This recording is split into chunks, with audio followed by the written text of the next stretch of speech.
Hello everyone, this is Zooc, and today I'm going to be drawing Jabba the Hutt from Star Wars, obviously. Now, Jabba is a character that's quite fascinating because it became a comparative term throughout pop culture, and ever since I was a kid, this guy has sort of stuck with me because he is truly, truly disgusting and nasty. So I don't know why I haven't drawn him so far. It's just popped into my mind with this whole Star Wars craze going on right now. So yeah, when I was a kid, I saw this guy in I'm not sure which movie it was. I think it was in '97 when they re-released the original Star Wars, where he was only mentioned but not like actually appearing in it. So they remade Star Wars in '97, or it was Return of the Jedi. I'm not sure, it was a long time ago. In any case, it was in the 90s, and I was like 10, 11 years old or something. And you know, kids are impressionable. So when I first saw this guy and like how disgusting and gross he was, he sort of got like burned into my memory. So I've never forgotten that scene where, you know, he first appears, and it's just like so gross and haunting, really. So yeah, this guy is quite something, and it was freaking not difficult, but just painstaking to draw. I have to say, like, this drawing entirely was basically an exercise in drawing like wrinkles and folds, pretty much, because that's what he's made of. You know, he's a fat fucker, like obese, and he's been constantly used in recent years as a comparative term for people that are like obese or you know, evil or something like that, or you know, just negative, like a multitude of negative characteristics.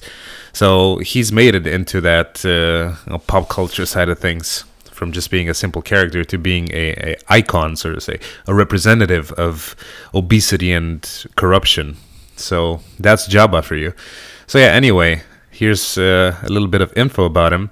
He is, as you know, because I'm guessing most people have seen the movies, he's like a huge slug or like worm-like creature with a gaping mouth, two really, really disturbing eyes, like short stubby arms, and he just like crawls around, smells disgusting, eats all the time, insatiable appetite, and he's basically a negative character, like an antagonistic character in the Star Wars series. He runs this sort of mafia, if you will. He's referred to as a gangster, an OG, if you will. And he basically puts out a bounty on Han Solo, because apparently Han Solo had dumped some illegal cargo or something on his planet. I don't know the entire story. It's a long time ago, and I hate Wikipedia. Fuck that shit. So yeah, he's everyone's enemy. You know, he's not really trustworthy. He despises just about everyone. He kills people, or if you can call him that, he kills like characters randomly. Eats a bunch of disgusting shit, has no principles, no morals. He's just pure evil, really.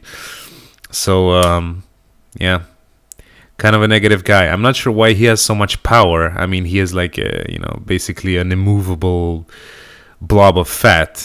He could easily be taken out and everyone's problems are solved, especially since his subjects, I'm guessing, have any sort of loyalty to him, since he constantly keeps killing them all the time for stupid shit. But anyway, we can't really change the script as much as I'd want to, so I guess the guy stays. But yeah, he's killed by Princess Leia in where was it? Return of the Jedi, apparently, because he kidnaps her and she kills him. So he got owned by a girl, and that was the end of him. Return of the Jedi is the one that came out in 1983, but obviously the ones that came afterwards were prequels, so he appears in more than that.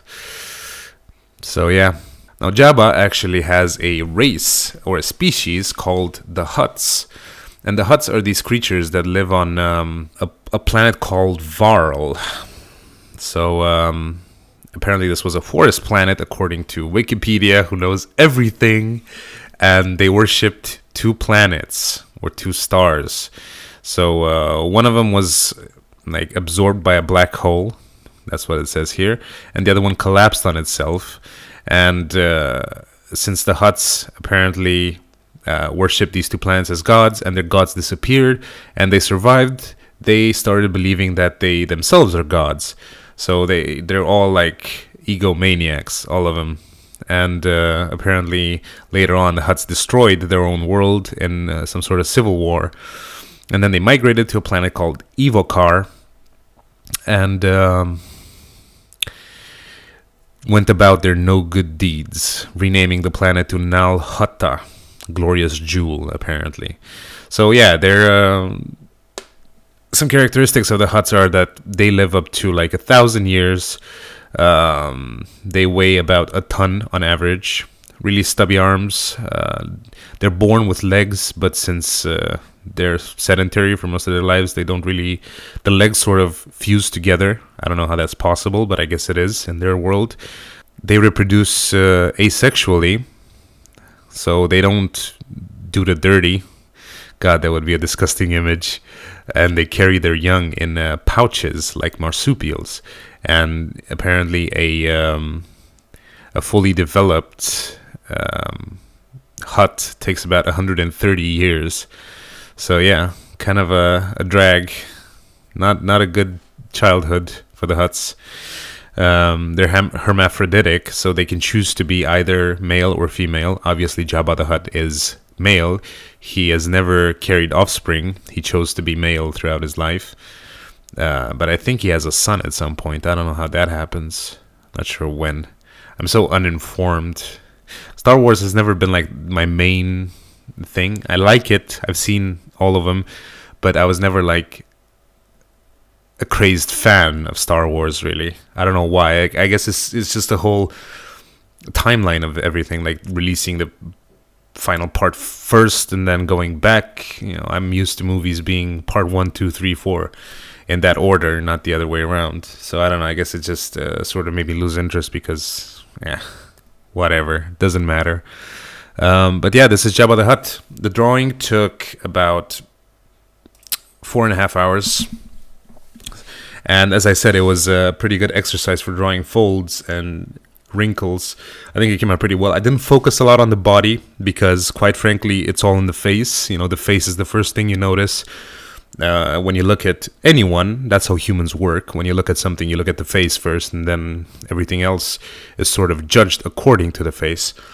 So, yeah, I guess the face was just the most important part of him because his body is really just like a worm, a big fat worm with flabs of skin and fat, so it doesn't really matter that much. And what else is there to say? He's fucking ugly. He truly, truly is. But yeah, he is definitely a important character in the Star Wars series, and apparently an important important character in pop culture overall, since he has become a representative of all that is fat and nasty. So that's it. That's it for old Jabba. Thank you for watching, and please rate this video if you liked it, and I'll see you next time. Bye-bye.